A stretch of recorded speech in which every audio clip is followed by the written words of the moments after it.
जिसकी मेहनत से देश की रसोई में रोटी पकती है, जिसकी पसीने से खेत हरे भरे होते हैं, जिसकी उंगलियों से अन्न की बौछार होती है, उसी किसान को आज 2 वक्त की रोटी नहीं मिल पा रही है। 2 वक्त की रोटी के लिए संघर्ष करना पड़ रहा है। किसान का परिवार टूटी हुई झोपड़ी में रह रहा है। किसान के परिवार को खाने के लिए अनाज नहीं मिल रहा है।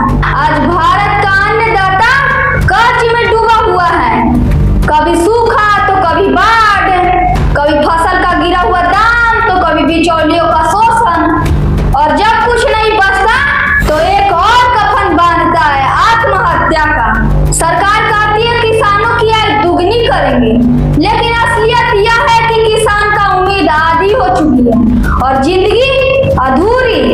कर्ज लेते लेते किसान की आत्मा गिरवी रख दी गई है, लेकिन सिस्टम सोया हुआ है। जिसने अन्न उगाया आज वो राशन कार्ड पर निर्भर है।